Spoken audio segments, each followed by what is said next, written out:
Estamos acá con Guillermo, muchas gracias. Estás Gracias a acá vos. para hablar como psicólogo que trabaja en salud pública. Lo que quiero saber es sobre consultas frecuentes. ¿Cuáles son las consultas que más a menudo te llegan? Bueno, las consultas frecuentes son desde hace bastantes años. Tienen mucho que ver con el amplio espectro de lo que llamaríamos la ansiedad, ¿no? La ansiedad, el estrés, con toda su vaga sintomatología asociada. Pero, digamos, eso hay un rápido acceso, te imaginarás, a la medicación como tratamiento.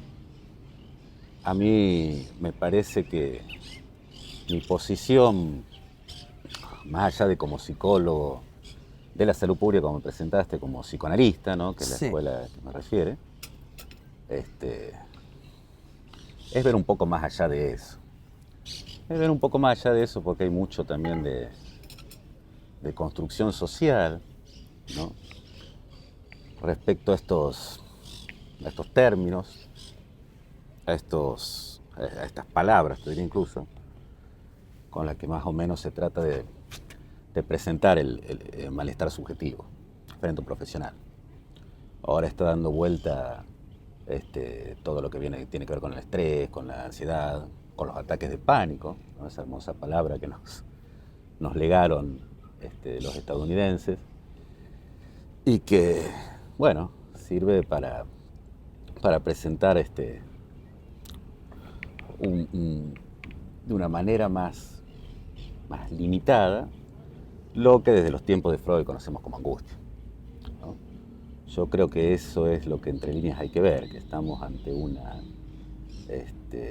estado de la situación donde hay mucha gente muy angustiada, sin muchos términos a los que enlazar esa angustia.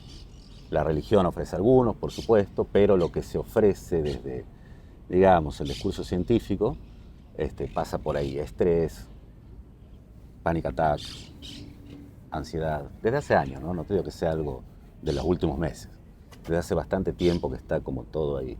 Bueno, como te decía, hay que tratar de ver un poquito más,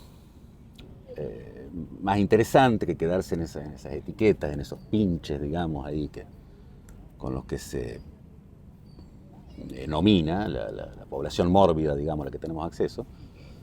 Hay que recibir eso y tratar de desplegar un discurso que se corra un poco de eso. Hay como un juego de ida y de vuelta, ¿no? Sí, pero no. Sí, pero no. O sea, el paciente que viene y está un poco triste porque le ha pasado algo y le dijeron que está deprimido, por ejemplo. Esa es una presentación muy común. Bueno, se toma, digamos, ese término, en principio. Pero la idea, digamos, es que su sufrimiento no quede atado a lo que ese término trae, ¿no? Que, bueno, podríamos discutir largo y tendido qué es todo lo que trae ese término, ¿no? Pero entendemos que, bueno, algunos problemas para dormir, mucha tristeza, en Ujú, fin. ujú. Como un ejemplo, ¿no? Se puede ver en... ¿Y crees que esta característica de la presencia de la ansiedad es algo característico ahora, que hace 10 años quizá era diferente, hace 10 años también atendías? Para mí es más un cambio, una permanente actualización de etiquetas, ¿no? Términos que están de moda. Porque en realidad, este, si cambiamos o si, como te digo, flexibilizamos más o menos la rigidez de estos términos, tendríamos por detrás la neurastenia. La neurastenia viene desde fines del siglo XIX, un tipo de apellido Bird, creo que la nombra, también estadounidense, y bueno, refería cierta sintomatología que hoy podríamos decir ansiosa, al modo de vida de la cultura de ese momento. La pérdida de los hábitos rurales, de los modos de vivir ordenados por los ciclos naturales, etcétera, etcétera. Si enseguida profundizás un poco en la cuestión, te das cuenta que es prácticamente lo mismo que se dice ahora, ¿no? Cambiando algunos detalles, ¿no? Que la gente que tiene que trabajar mucho, que no descansa bien, etcétera, etcétera. O sea, el discurso ese nace, te diría, casi al mismo momento que la psicopatología misma, podríamos decir, o sea, durante el siglo XIX. Y se va actualizando o perfeccionando o a lo mejor profundizando más en un detalle que en otro, etcétera, etcétera. Pero no creo que cambie mucho. Lo que sí ha cambiado mucho es la respuesta inmediata de los sistemas de salud, que, como vos perfectamente sabes, Mario, la psicofarmacología avanzó muchísimo en el buen y en el mal sentido, ¿no? En el sentido de que se ha perfeccionado, digamos, a nivel molecular, y digamos los efectos que pueden tener en el sistema nervioso, y ha avanzado en el sentido de que en la vida de la gente ha avanzado mucho, ha ocupado un espacio cada vez más grande, que hoy se ve casi como naturalizado, ¿no? Que una persona grande tenga que tomar 2 o 3 pastillas para poder dormir, Un cuarto en de fin. clona. Exactamente, exactamente. Eso es lo que ha cambiado, a caballo de un discurso que más o menos guarda ciertas referencias comunes.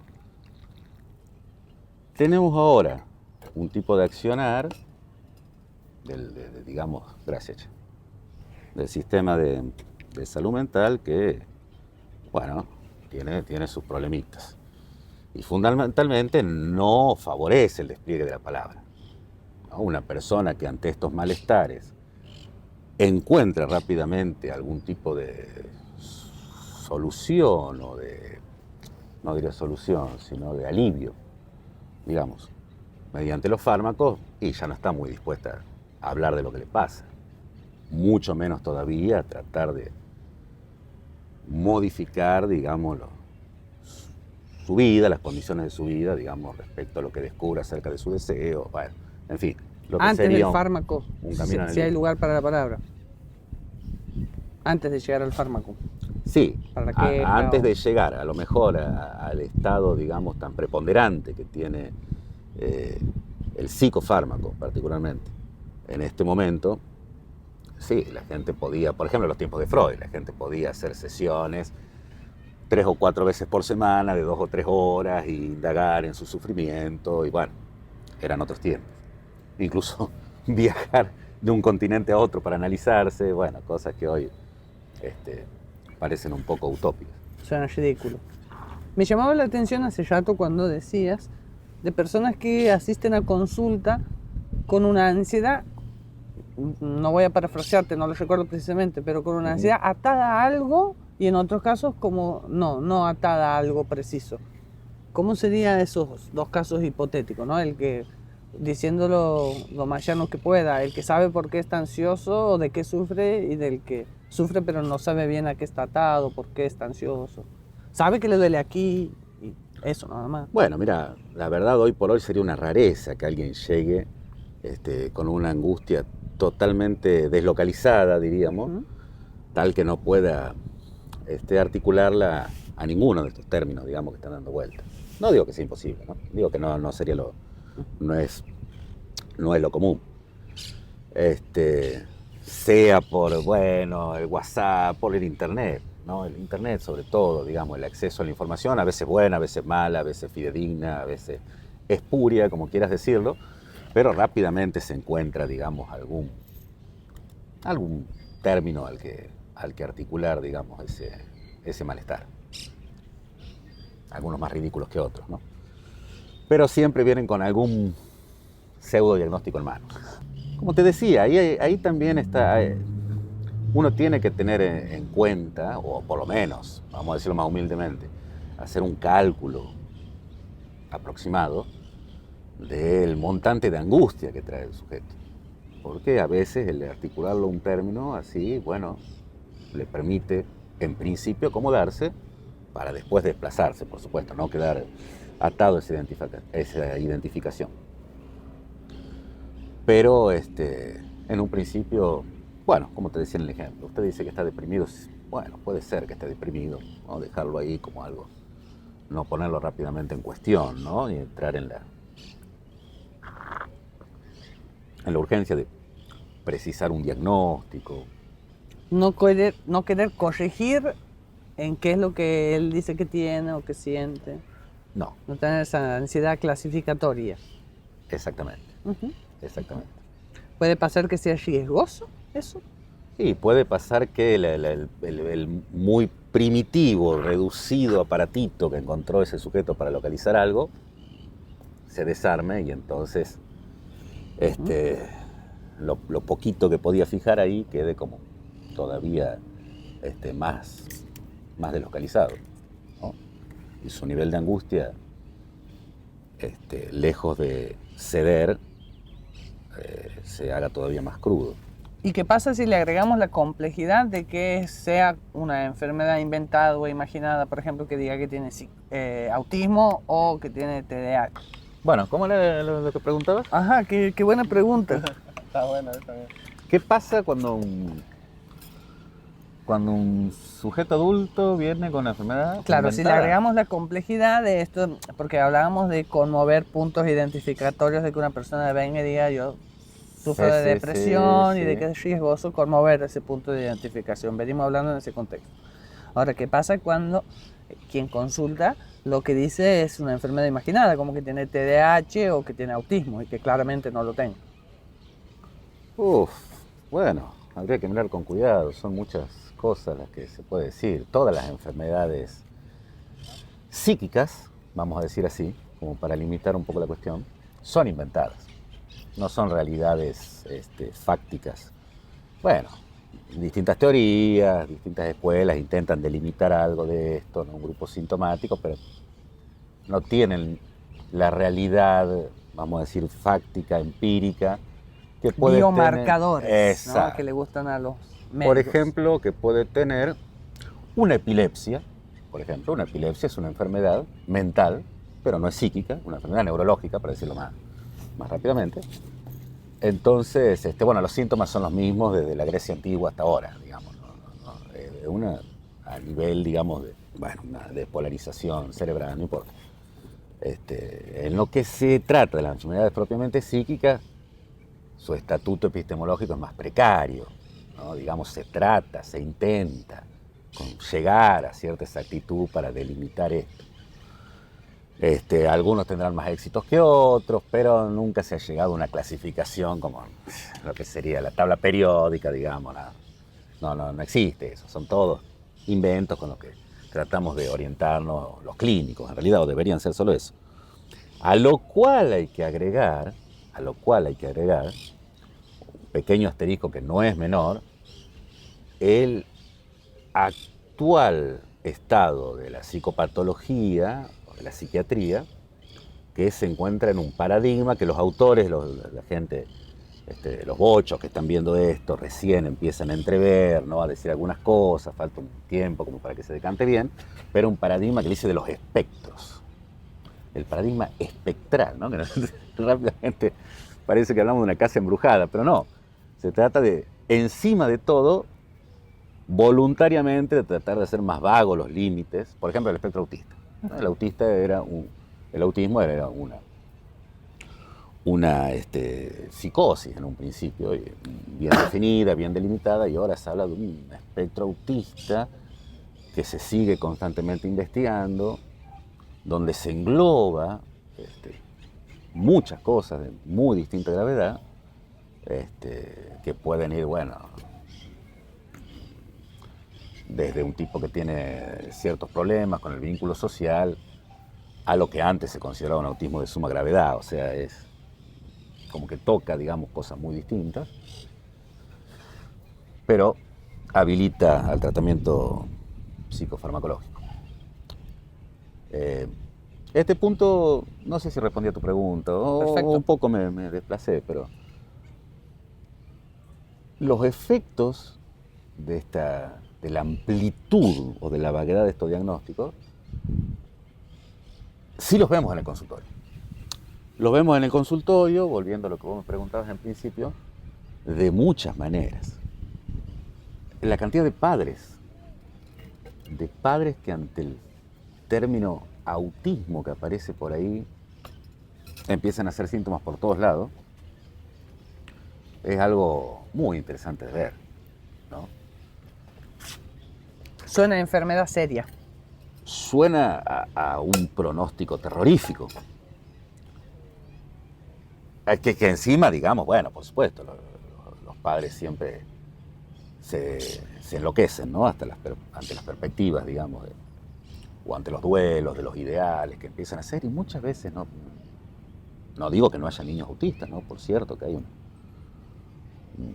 aparición, una prevalencia de esto que no había antes, pero también hay una expansión, digamos, de lo que se intenta delimitar con este término, muy irresponsable, en mi opinión, muy irresponsable.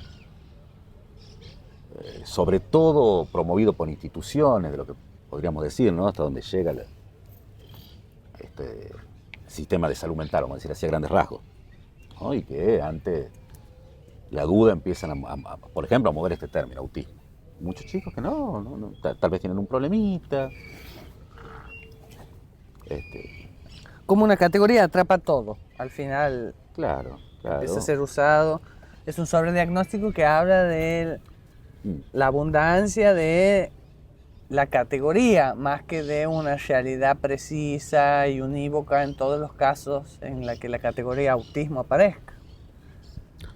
Así es. Lo que pasa es que es tan pregnante el discurso del desarrollo, que por supuesto a nivel biológico no lo discute nadie, ¿no?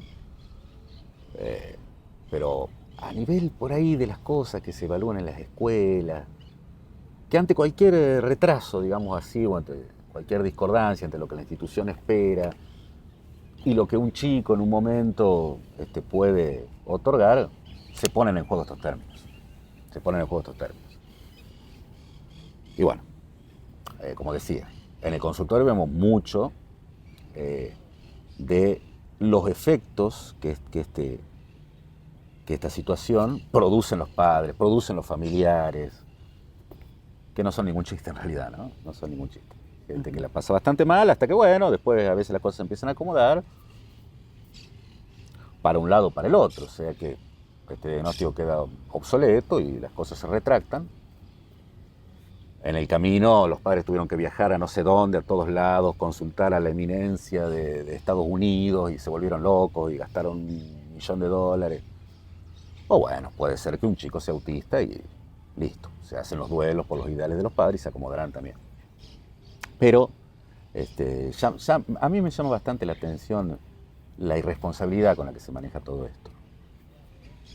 ¿En qué situación precisa piensas cuando hablas de irresponsabilidad? Bueno, como te decía, por ejemplo, en las cuestiones que se promueven porque no se alcanzan puntos de escolaridad o porque evidentemente en un chico, digamos en una situación de laboratorio, pero para que se entienda, o sea, que al que le es practicado un test y no llega, digamos, a calificar como se espera para un determinado baremo, nunca se entiende bien de dónde lo sacan, enseguida poner a los padres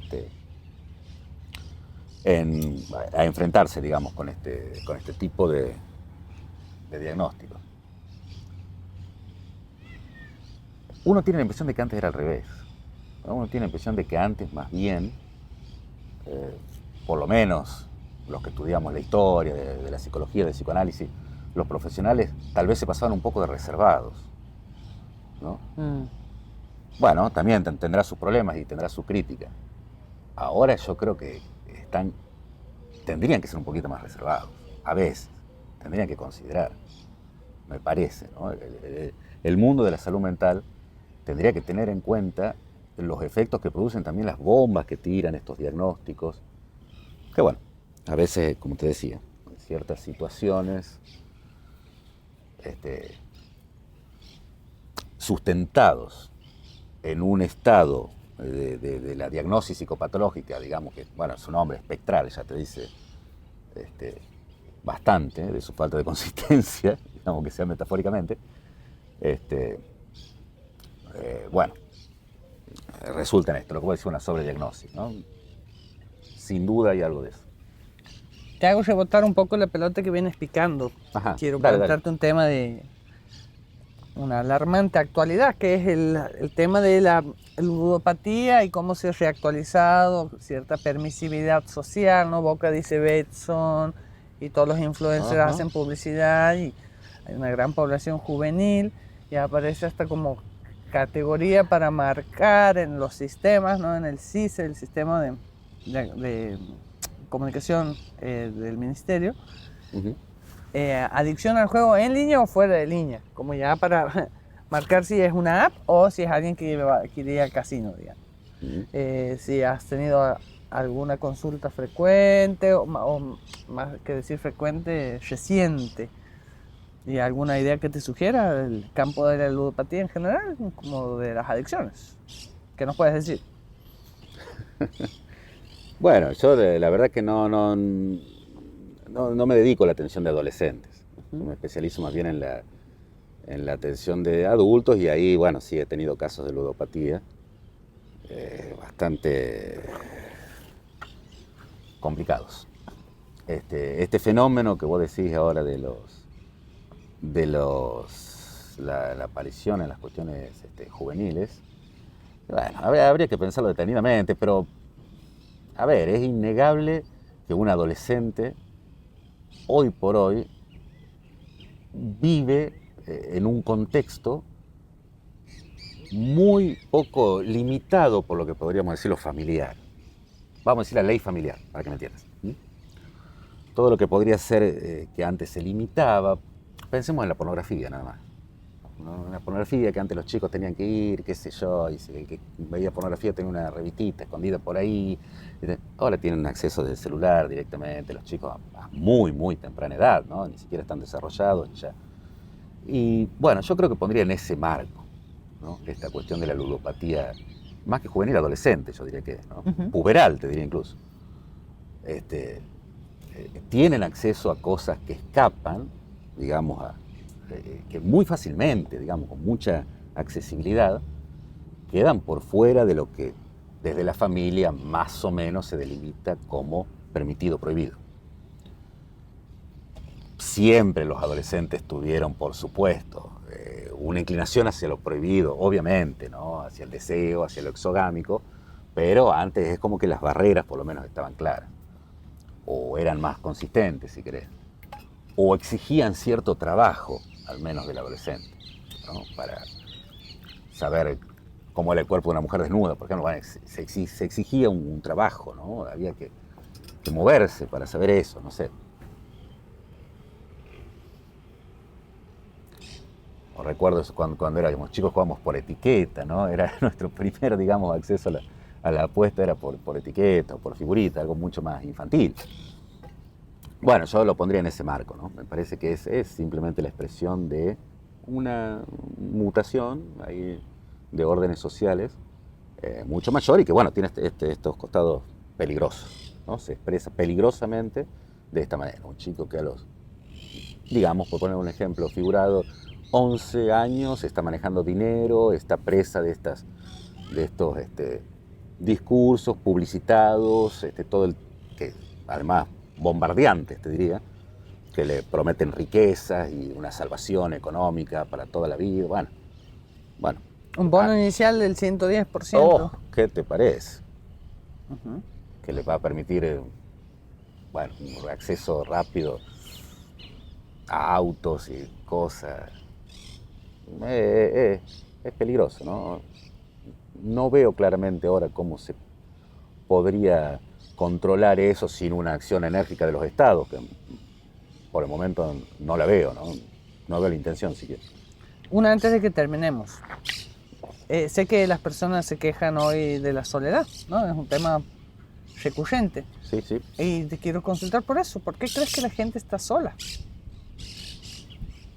Pienso en la pregunta en ancianos, ¿no? Como en un prototipo de mujer de 65 años que ese es el problema, está sola, no tiene quien le escuche, quien le acompañe, pero no necesariamente tiene que ser una mujer ni de esa edad, pero es algo que veo con frecuencia, entonces quiero consultarte. Eso, por eso como característica de la época, capaz mi población está muy envejecida. Bueno, no cabe duda que el ideal, a ver, no quiero hablar en términos tan difíciles, digamos, pero la imagen idealizada y prevalente ahora es la de las personas jóvenes, ¿no? Si uno hacemos una comparación brutal con lo que sería una sociedad tribal, por ejemplo, donde los ancianos eran respetados, consultados. Uno tiene la idea de que está el chamán, digamos, en la carpita del medio, y van y le preguntan todo. Bueno, eso ha caído, viene cayendo, digamos, junto, digamos, con el desarrollo de la sociedad occidental misma, ¿no? De la globalización. Es también la historia de la caída de la imagen del pattern, que también se ve en esto, ¿no? La desvalorización de la ancianidad como fuente de consulta, de saber, ¿no? Se considera que son gente que, bueno, básicamente no sabe nada, ¿no? O el saber del que ellos disponen es absolutamente obsoleto, o más bien equivocado, directamente. Bueno, eso yo creo que se podría considerar como una de las perspectivas para ver por qué se produce este fenómeno, ¿no? Que vos comentabas. ¿Por qué tenemos este anciano que tendría que estar rodeado por sus familiares, por sus hijos, tendría que estar en la punta de la pirámide, podríamos decir, ¿no? Dejando generosamente, desparramando su conocimiento, su calidez y su vivencia, sus nietos, etcétera, etcétera, es olvidado en su departamento, digamos, en la imagen más cruel, ¿no? Que nos acerca la soledad de los adultos mayores. ¿Tiene responsabilidad el solitario por su soledad? Sí. Habría que ver caso por caso. Habría que ver caso por caso. Me interesa por qué dice sí. ¿Eh? ¿En qué piensas cuando dices que sí? Capaz un viejo medio gruñón, a que uno se le acerca y es como... A ver, ¿cómo le averiguo? Claro, para responder que sí, que el Sí. solitario tiene responsabilidad por su soledad, me imagino un viejo que es gruñón y que uno le quiere ayudar y dice, no, yo lo voy a hacer la mía, y es como, bueno, ese sí, porque uno se quiere acercar y te corre, entonces es responsable por su acción de empujar, sería un poco responsable por su soledad. Sí es cierto que en la tercera edad, digamos así,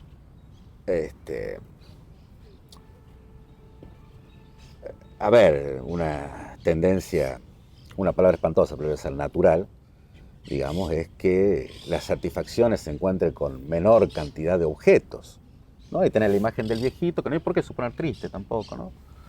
No hay por qué suponer tan triste, digamos, que, bueno, está en la vereda y tiene su radio, tendrá un amigo, 2 o 3 cositas, y con eso se alcanza. Está muy bien también lo que vos marcabas respecto al carácter, ¿no? El carácter es mucho menos sociable.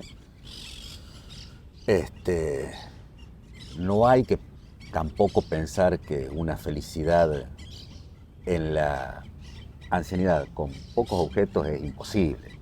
No hay que comerse tampoco la película está publicitada un poco de que la ancianidad está el viejo revolcándose por el pasto y los tira a los nietos para arriba. Eso no existe tampoco, digamos. Es cierto que con menos objetos se consiguen ciertas satisfacciones.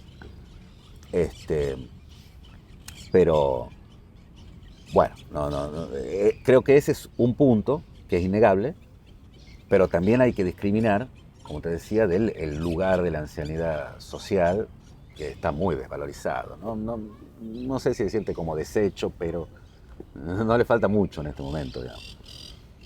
Es muy poco lo que se le atribuye, digamos. Es difícil pensar cómo hacer para hacer de la ancianidad un lugar socialmente más habitable. ¿Cómo hacemos? Empezamos a usar modelos viejos que vendan pomadas no por el lado asiática. estético, no por el lado estético. No hay forma por ahí, dice Por vos. el lado estético, no. Yo creo que desde el modelo apolíneo de la antigüedad, lo estético siempre estuvo asociado a lo juvenil. Lo que yo diría es al revés. Ahora la prevalencia de lo estético es realmente, o de lo imaginario, digamos, para ser un poco más amplio, es realmente muy, muy preponderante, ¿no? Es realmente muy... Es como que la gente está muy tomada, digamos, por ese valor, vamos a decirlo así. Y en desmedro de otros, ¿no? Que a lo mejor eran los clásicamente asociados a la ancianidad, la sabiduría, la templanza, qué sé yo, ciertas cosas. Y eso explicaría la desvalorización progresiva de la vejez, ¿no? Sí, sería una... Sube la valorización de la juventud, es como económico, ¿no? Si sube acá, Sí, ¿cómo hacer de la ancianidad un lugar socialmente habitable si estamos tirando para el otro lado constantemente? Amigo, muchas gracias. bueno, gracias a ustedes. Va a quedar prolijito el audio. Ha sido un placer. Está bueno cómo he ido cambiando la configuración de la luz por momentos. Discúlpame, no te podía mirar a los ojos, pero Claro, era porque vos estaba tenés muy el sol ahí de luminoso, frente. boludo. No lo podía mirar a la cara porque